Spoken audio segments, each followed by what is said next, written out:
आज की इस वीडियो के अंदर आप लोगों को प्रूफ हो जाएगा कि एलियन सच में दुनिया के अंदर होते हैं या फिर नहीं। कि एलियन सच में हमारी पृथ्वी के अंदर एंटर कर चुके हैं और वो हमारे एरिया के आसपास ही मंडरा रहे। चलो बढ़ते हैं वीडियो।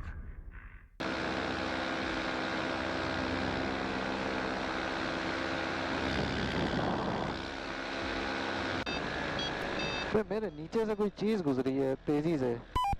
कोई किसी का ड्रोन वोन तो नहीं है? तबाह हो जाऊंगा यहाँ पे। हमें तो यहाँ से कोई चीज नजर नहीं आ रही है सच। नहीं नहीं, छोटी सी चीज गुजरी है। यहाँ तो कोई परिंदा था, यहाँ ड्रोन तो नहीं लगोगा। मैं क्या परिंदा होगा शायद। हाँ हाँ, परिंदा होगा, गुजर गया होगा। परिंदा समझकर मैंने भी जाने दिया और अपनी फ्लाइट को एंजॉय करने लगा। इस वक्त वैली में विंड्स कंटिन्यूसली डायरेक्शन बदल रही थी, लिहाजा मैंने यहाँ लैंड करने के प्लान को कैंसिल किया और वापस वैली के बाहर जाकर लैंड कर लिया।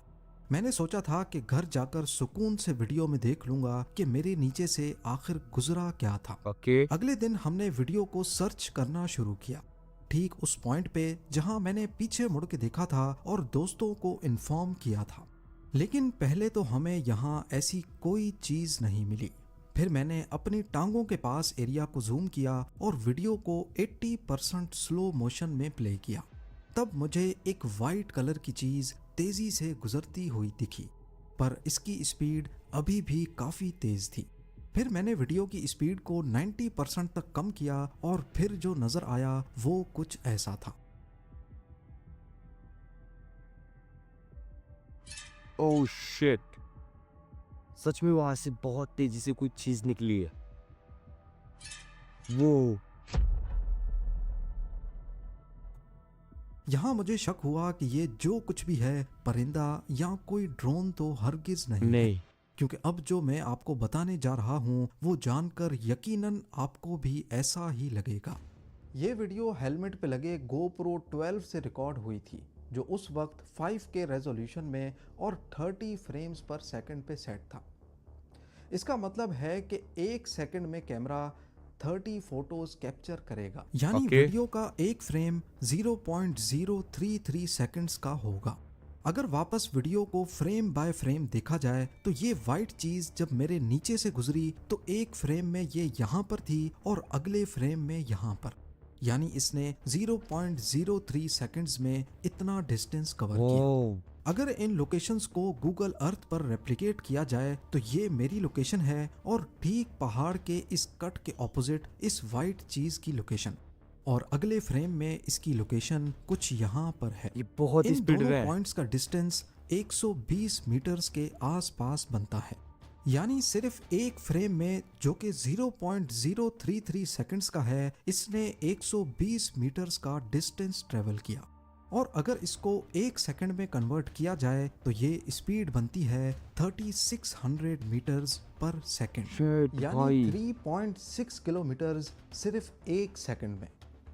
पर आखिर ये कैसे मुमकिन है? एक नॉर्मल ड्रोन की स्पीड 15 मीटर्स पर सेकंड होती है। दुनिया का सबसे तेज उड़ने वाला परिंदा फैल्कन मैक्सिमम 88 मीटर्स पर सेकंड की स्पीड से डाइव कर सकता है। कमर्शियल एयरलाइनर्स 277 मीटर्स पर सेकंड, और दुनिया के सबसे fastest plane Lockheed SR-71 Blackbird ने अभी तक 1200 मीटर्स पर सेकंड का रिकॉर्ड बनाया है, जो स्पीड ऑफ साउंड से 3.5 टाइम्स ज्यादा है। तो किसी भी चीज का अर्थ के एटमॉस्फेयर में जहां एयर फ्रिक्शन जैसी चीज मौजूद है, 3600 मीटर्स पर सेकंड से फ्लाई करना आखिर कैसे मुमकिन है, वो भी इतने कम एल्टीट्यूड वही पर। तो। ये स्पीड ऑफ साउंड से 10.5 टाइम्स ज्यादा तेज स्पीड है। यहाँ पर मुझे लगा कि जरूर मुझसे कोई गलती हो रही है। फिर मैंने इसकी स्पीड जज करने के लिए दूसरी अप्रोच अपनाई। मैंने इस ऑब्जेक्ट को फ्रेम बाय फ्रेम ट्रैक करने का फैसला किया। मैं ये देखना चाहता था कि ये ऑब्जेक्ट वैली में ही ओरिजिनेट कहाँ से हुआ है। इस पॉइंट से लेकर मैं वीडियो को फ्रेम बाय फ्रेम पीछे करता गया। एक पॉइंट तक ये वाइट ऑब्जेक्ट काफी क्लियर था, फिर विजिबिलिटी कम होने की वजह से ब्लर होता गया और आखिर वैली के वेस्टर्न पहाड़ के पास इसका आखिरी निशान मिला। वैली का ये पहाड़ मेरी लोकेशन से 3 किलोमीटर दूर था। अब यहाँ पर दो चीज़ें सबसे ज़्यादा शॉकिंग हैं। एक तो ये कि ये पूरा डिस्टेंस इसने बिल्कुल सीधी लाइन में कवर किया, और दूसरा Okay. ये कि 3 किलोमीटर्स ना सही, अगर 2 किलोमीटर्स का डिस्टेंस भी अज्यूम किया जाए तो ये इसने सिर्फ और सिर्फ 16 फ्रेम्स में पूरा कर लिया। Whoa. अगर एक फ्रेम 0.033 सेकंड्स का है तो 16 फ्रेम्स में इसे टाइम लगा 0.53 सेकंड्स, यानी एक सेकंड क्या, आधे सेकंड में। भाई इस अप्रोच से भी अगर इसकी स्पीड कैलकुलेट की जाए तो ये बनती है 3750 मीटर्स पर सेकंड, मेरी पहली अप्रोच से सिर्फ 4% ज़्यादा। यहाँ पर मैंने तीसरे एंगल से भी इसको क्रॉस fast, वेरीफाई करने bro. का सोचा। मैंने सोचा कि कहीं ऐसा तो नहीं कि ये ऑब्जेक्ट मेरे बहुत करीब था तभी मैं इसकी स्पीड और डिस्टेंस को मिस जज कर रहा हूँ। फिर मैंने इसकी लोकेशन और विजिबिलिटी को ठीक से मॉनिटर किया, और जो मुझे पता चला उसने मेरा शक दूर कर दिया। मैंने नोटिस किया कि जब ये मेरे नीचे रिवर बेड के ऊपर था तो काफ़ी क्लियर दिख रहा था। फ्रेम बाय फ्रेम रिवर्स करने पर जब ये वेस्टर्न पहाड़ के करीब होता जा रहा था तो दूसरे ऑब्जेक्ट्स की तरह ये भी ब्लर होता गया, क्योंकि उस दिन वैली के अंदर फॉग थी। अगर ये मुझसे करीब ही होता तो वो सामने से दिखने पर भी ब्लर नहीं होता, ऑलमोस्ट वैसा ही शार्प वाइट डॉट दिखता जैसा मेरे नीचे दिख रहा है।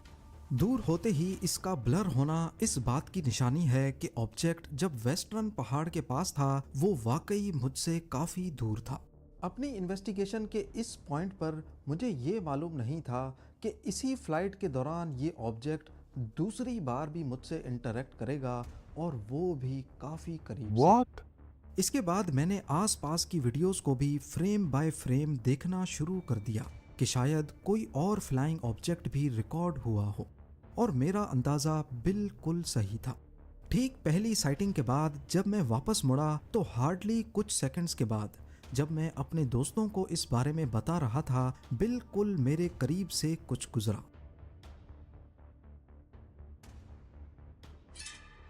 Whoa. उस वक्त मैंने आंखों से इसे नहीं देखा, लेकिन वो चीज़ वीडियो में ज़रूर रिकॉर्ड हुई। इस बार वो शायद काफ़ी करीब था, तभी सिर्फ एक स्ट्रीक जाहिर हुई है। इस बार रिकॉर्ड होने वाले too सिर्फ fast. 3 फ्रेम्स थे, और इस Too बार वो fast, सीधा bro. मेरी तरफ नहीं आया, बल्कि वो लेफ्ट से मेरे रास्ते को काटता हुआ राइट की तरफ पीछे चला गया। इतनी स्पीड। इस सेकंड इंटरेक्शन में वो मुझे आंखों से नजर क्यों नहीं आया, इसकी एक वजह है। करीब होने की वजह से अगर कोई ऑब्जेक्ट 3600 मीटर्स पर सेकंड पे फ्लाई करेगा तो उसको देखने के लिए कम से कम 450 फ्रेम्स पर सेकंड का विजन होना चाहिए। इंसानी आंख कम से कम 30 या मैक्सिमम 60 फ्रेम्स पर सेकंड के हिसाब से काम करती Okay. है। मिसाल के तौर पर अगर आप किसी कमरे में बैठे हैं जिसकी लंबाई 8 मीटर्स है, और अगर कोई चीज़ इसी तेज़ी से उस कमरे में आपके सामने से गुजर जाए तो क्या वो आपको नज़र आएगी? नहीं। इसका जवाब होगा नहीं, क्योंकि अगर कोई ऑब्जेक्ट 3600 मीटर्स एक सेकंड में ट्रेवल कर रहा है तो 8 मीटर का कमरा क्रॉस करने में उसको सिर्फ और सिर्फ 0.002 सेकंड्स लगेंगे, यानी एक सेकंड के 500 हिस्से किए जाएं तो उनमें से सिर्फ एक हिस्सा। ब्रो और दूसरा, मैंने ये ऑब्जर्व किया कि इस ऑब्जेक्ट की ना तो कोई नोटिसेबल आवाज़ थी और ना ही हवा का कोई इफेक्ट। मैंने दोबारा देखा कि जब वो मेरे करीब से गुजरा तो क्या कोई विंड वॉर्टेक्स या रोटर पैदा हुआ कि नहीं।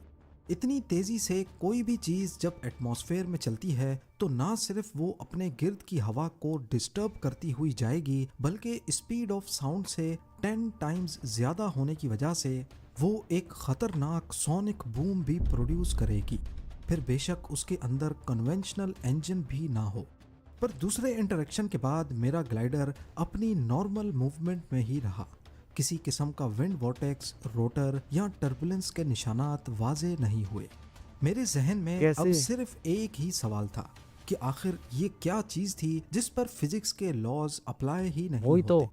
थोड़ी रिसर्च करने पर मेरे सामने 2 वीडियोस आईं और उन दोनों में भी तकरीबन ऐसा ही ऑब्जेक्ट कैप्चर हुआ था।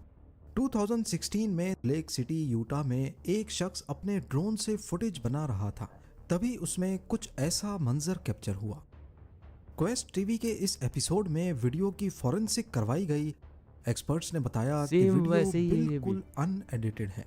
इस वीडियो में भी उन्होंने ऑब्जेक्ट को वैली में ट्रैक किया Wow. और ऑब्जेक्ट की स्पीड को हैरत अंगेज तौर पर स्पीड ऑफ साउंड से 10 टाइम्स ज्यादा पाया।